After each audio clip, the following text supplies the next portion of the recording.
I'm here in Soho. Now this neighborhood is usually known for shopping, for fashion, for lots of tourists. But I'm here because of a very special building on Broadway, which is home to a bunch of very famous New York tech companies. Startups like Foursquare, Thrillist, and ZocDoc, which is the company I'm here to see. This was a company that was started here in New York to tackle a really, really tough industry, healthcare, and to revolutionize it by making it just as easy to set an appointment with your doctor as it is to order delivery. And that story has now grown, that company has now grown, and it all began right here in New York City.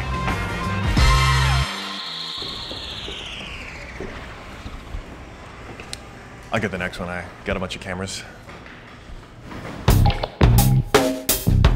Hello, I'm here to see Cyrus. You guys either have very lax security or you were expecting me. This is a lovely office you guys have here. It'll be like an episode of Cribs. Exactly. So Cyrus, right off the bat, thank you for taking the time. Building a company, on the one hand, is hard. Building a company in a sort of historically not tech-savvy industry as the healthcare profession is even harder. So how, when you were getting this started, why? Why did you even consider trying to go into such an industry that was not at the cutting edge? And then how the hell did you do it? My entire family is in healthcare. And so I think at a very early age, my parents were disappointed that I didn't want to be a doctor, but I grew up with healthcare. They grew up with healthcare all around me. Yeah. And so I understood the needs of, I think, doctors very acutely. People traditionally, prior to ZocDoc, would always say, doctors don't want to pay money for stuff. And they're going to be slow to adopt stuff. And it's actually not true. Doctors are really very smart, and they're only going to adopt things that make financial sense for their practices. A lot of the technologies that people have tried to introduce to them may have been good for healthcare, but it may not have worked economically for the practice, and so it doesn't get adopted very quickly. I think that we can all agree that the US healthcare system is fundamentally broken. It's frustrating, it's complicated, and we at ZocDoc are doing our small part to fix the US healthcare system by making it simpler. Thank you very much for this opportunity. Great job, great job. Another strong set of performances. It's going to be tough to give somebody $50,000, I can tell you that. Honestly, it would just never occur to me to go to any site to pick a doctor. You'd go to a site and just, oh, you know, Lisa McIntosh looks cute, she went to Harvard, I'll have her operate on my heart. I mean... Obviously from a heart condition, that's a very unique issue, but I can say that if you had a rash on your butt, you probably would come to our site. A, because you wouldn't want to hear anyone making that call. And B, it might be after 6 o'clock, and maybe the doctor's office isn't open. That's it. Okay, you win. Stand up to Kawasaki. Dude, why didn't you deposit this check? If you look at the date, this is the heart of the financial crisis that we won this competition. Right. We entered this competition with Forbes.com. If Forbes gives us 100K, here's what we'll do. We'll build a customer service team across the USA. Appointments will be made online from New York to LA. So cast your vote for ZocDoc, a company in rhyme. We'll give you easier access to healthcare in no time. And we actually used this money after we made New York successful. We didn't really have extra money to very quickly launch into the next market, and we weren't able to access investors because it was the financial crisis. We used this money to expand ZocDoc outside of New York. Oftentimes we think about consumer apps, right? If you build a site like Reddit, as long as you make it useful for a user, they're a user, right? You have a sales cycle. You actually have to call up a doctor and convince her she needs this. So what, like, when you're a nobody, no offense, but you're just starting this company, it's got a weird name, ZocDoc, like, how do you cold call a doctor? How do you get your first client? So we went, it was through pure grit. I was the original salesperson for ZocDoc. So I have two other co-founders, as I mentioned, and I was responsible for selling the doctors during the day, and I do QA on the website at night. And basically we had a month before we were gonna launch, and we started onboarding doctors. And our goal was to get enough doctors so that there would be a scroll bar on our search results. And we only had Looks like there's plenty here. Yeah. And we only had dentists back then. And so we started with dentists in Midtown and downtown. We were like, we're gonna be hyper local. We're gonna get people near their work in Midtown and downtown. And I remember it was a couple days before launch. And we only had maybe 3 or 4 or 5 dentists that were on the website. And I didn't really have much of a scroll bar going on. That was my one major strategic task. People. Exactly. So back then I spent 6 hours in one dental practice trying to get 5 dentists on, and I got them all on. And it was literally, I'd been thrown out of other doctors' offices in the past. So we launched, and we at least had a scroll bar that we were able to function correctly on the site. And then I proceeded to sign on the next 50 doctors myself. In that process, I was probably thrown out of 3 doctors' offices with security. And I'm proud to say that every single one of those doctors now uses ZocDoc. We're here in Midtown visiting a doctor that's been using ZocDoc for a few years now. He's sort of one of the OGs of the platform. Hello. Hi. I'm here to see Dr. Rahmani. Can you sign in, please? Oh, yes, of course. Do you have an insurance card with you today? Yeah, about that. I don't. Lovely office you guys have here. All right. Thank you very much. Doctor will see me soon.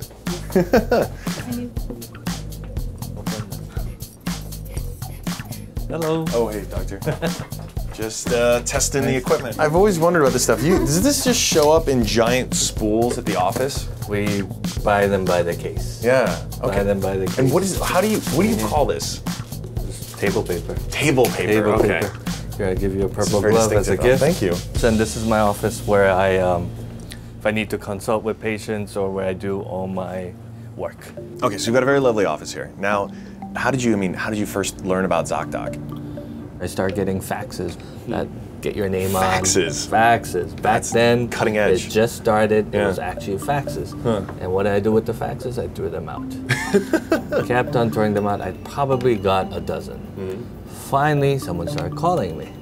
They said, it's going to help your practice. Doc, it's a small price. If you don't like it, you can cancel at any time.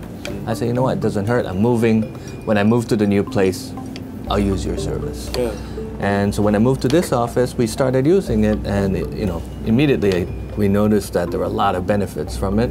And today I'm still using it and really taking advantage of it. Interestingly, the doctors are often not the people who are using the doctor-facing. We call it doctor-facing, but it's receptionists, it's office managers. They're used to the consumer web. They're not necessarily used to like professional tools.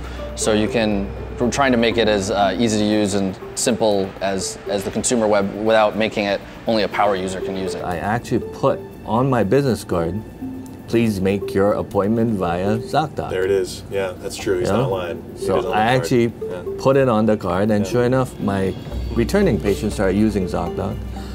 It didn't tie up the phones for my staff. Everything would be made online. Patients would get reminders, so my ZocDoc patients actually show up all the time, on time. And if they need to cancel, they cancel online, so we get a quick pop-up window that it's canceled, so we are notified in advance. So in that sense, it was great. Are they giving you a cut for all this free advertising you're giving them?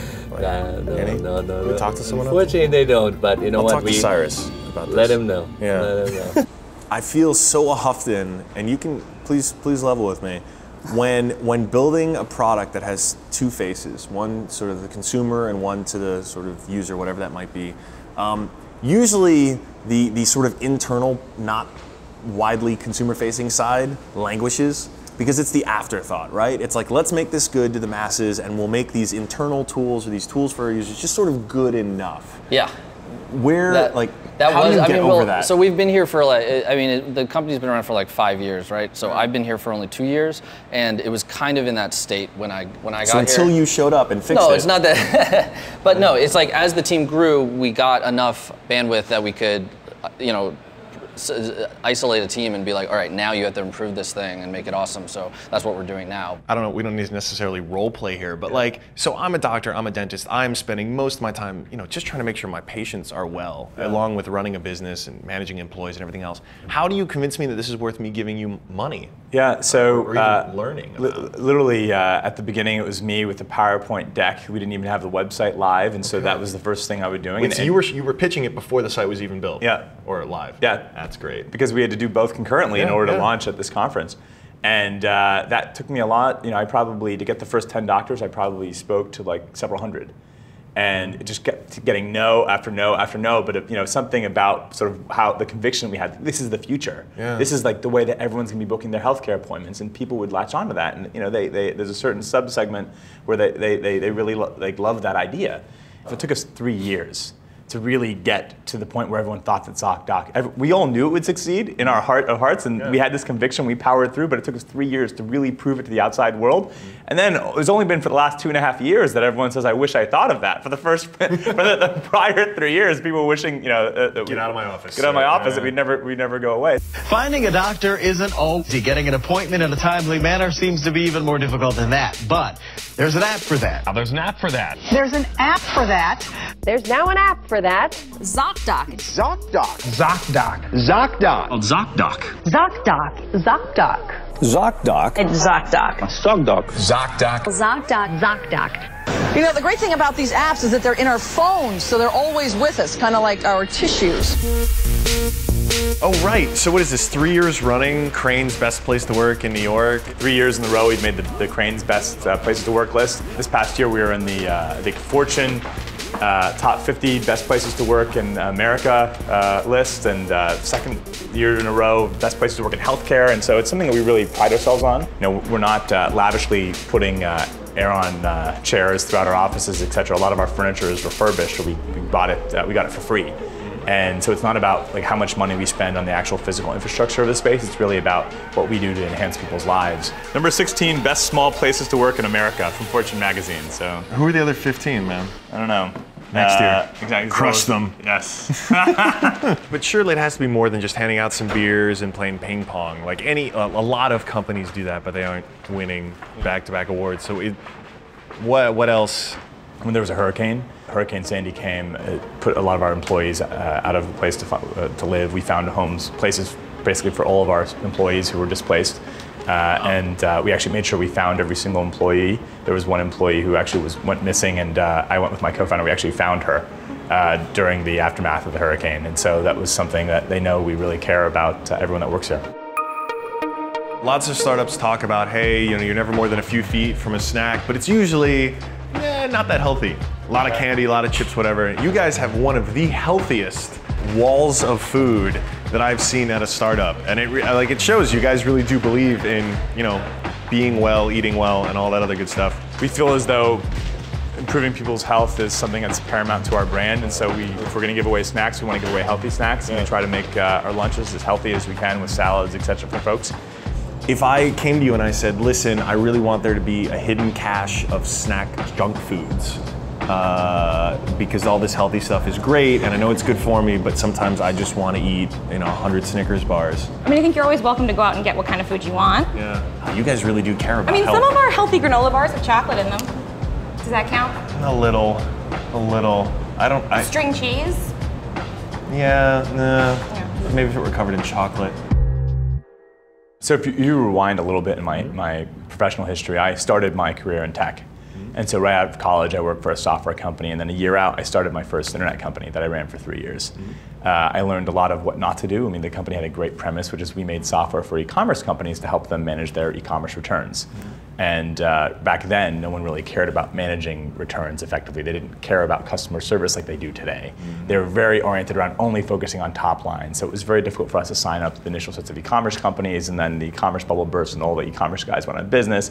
So it was really tough, and I think recovering from failure was one of the most difficult things I ever had to do in my life. And I ended up going to grad school, spent some years at McKinsey, and I knew that I wanted to go back into something entrepreneurial, but I didn't know what it was. Clearly the entrepreneurial spirit was still there. Clearly it was just waiting for the right thing. Yeah. But how did you go about evaluating what the hell you were going to do? So the first thing is I was living in Austin, Texas at the time, and I was a 25-year-old failed CEO.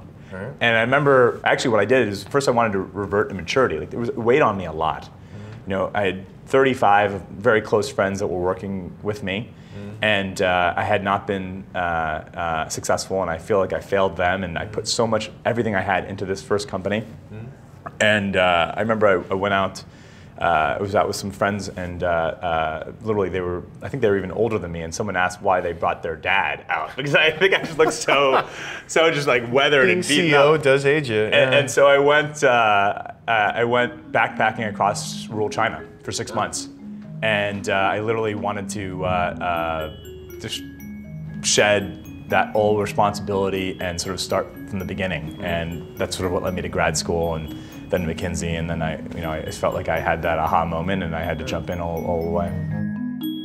As the guy who created the Hipmunk Chipmunk and the Reddit Alien, like I think a lot about building brands and branding, and your two adorable cartoon doctors must have a story, right? These are Ollie and Bee. They're named after my co-founder and his wife, Oliver and Beta. And we thought that it was a great way to humanize what ZocDoc was about, and we're a friendly brand, and these are very friendly doctors. Well, and I think it does really matter because most people are used to having pretty sterile online experiences with anything related to medicine. Like it's either the awful stock photo of the doctor with the stethoscope, or just like it just feels janky. There's no other way to describe it. That's how we started. And about 3 years ago, we redesigned the site, and we literally introduced the cartoon characters. We did a couple of tests to see what people responded to well. We all willed for Ollie and B to sort of win the A/B test. I'm not sure if our developers may have just like rigged the test so that they would win, but we haven't looked back, and they've been a cool part of what we've done.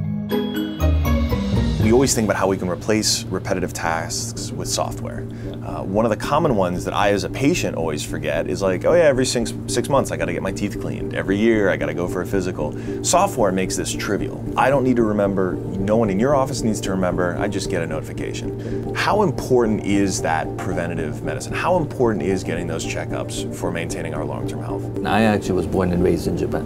In Japan, preventive care is very important, to the point that you can't go to work on January 1 unless you've done your previous year's annual physical. Wow. The company requires it. So I grew up in Japan with the thinking that we all have to go for an annual physical every year. They come here, there are many people I've seen as patients, I haven't had a physical for 20 years. I've never had a physical, which for me is mind-boggling. You get a physical, when you're young, you're probably healthy, but later on, you will probably detect something that you're going to get eventually early on. Get it early on, you get a couple warnings, you can avoid pills, medication, getting admitted to a hospital, so it does make a difference. What stops you from getting complacent when you feel like, all right, we really know what we're doing, we treat our customers very well, we've built this startup that has now achieved a certain amount of success, by no means done, but how do you keep everyone hungry? How do you stay hungry? So as I mentioned before, we're a mission-driven organization, and there's a big problem in the United States. Healthcare, in my opinion, is the problem of our generation. And something that people are not aware of is that there's a huge shortage of doctors that people expect, not just in the United States, but worldwide. In the next 10 years, I think that there'll be a shortage of about 150,000 doctors in the United States. You have the baby boomer doctors that are retiring. You have other countries that were previously economically not as vibrant that are becoming more vibrant, where the doctors would normally immigrate to the United States. They're staying there. We're not producing more doctors. In the United States, we actually don't graduate enough doctors to satiate the demand that we have. So we need the influx of physicians. It's a huge issue, and it's one that I know that we can solve. And we by no means have solved it. Every doctor in America is not yet on ZocDoc. Every patient in America does not yet know about ZocDoc. And yet they're waiting on average because of the shortage of doctors. If you look at Massachusetts, where they've had similar healthcare reform than we've had in the rest of the United States, they had it since 2006. And they had a spike of 500,000 patients. Right? As a result of the new healthcare reform laws, we have a spike of 30 million new patients in the United States coming. You've spiked demand, you haven't even spiked supply, and you have these other things that are really harming supply. So there's all this imbalance. And people are waiting in Massachusetts 60 days to see a doctor. Like, people are dying as a result of that. Like, literally, if you can't get into the doctor and you need one, there's lots of things that going to get regular preventative health care, if you just do it routinely, they're going to prevent you from passing away, and we're not. We have the potential to solve all these problems, and we haven't done it yet. And so, to be honest, I feel guilty that we're not nationwide in every single doctor's office yet, and that's what drives us, because ultimately, this is good for healthcare, and it's our way of changing one part of the health system and making sure that access is solved across the country. You know, Steve Huffman and I started Reddit right out of college, and that's sort of the typical idea that we have for startup founders. But, you know, ultimately there is no blueprint. We met a guy in Cyrus who started ZocDoc years after starting and failing his first company, after getting an MBA, after even working at McKinsey. And so it just goes to show that it takes a lot of hustle, it takes a lot of cold calls and cold faxes, but it can happen. It is happening as software is eating the world. And really, the question is, you know, what the hell are you waiting for? Cliff Bars, good for a hike, just like Skittles. Luna, Yeah. Introduce you to my friend Reese's. Annie's Cheddar Bunnies, yeah. Meet the tiger. Actually, what is he, a leopard? No, cheetah, right. Snickers. Better.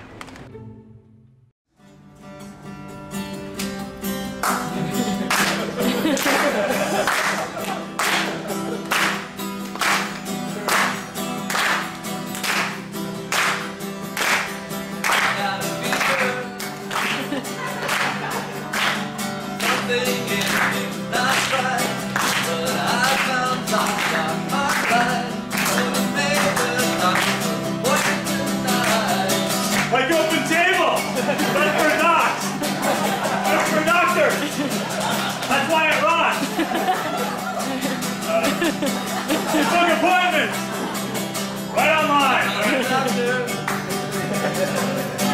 And I made an appointment online, and now I'm feeling just fine.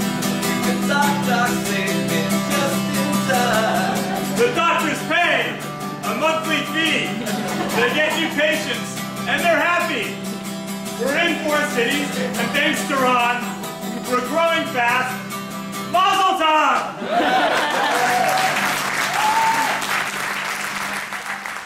ZocDoc. What a funny name.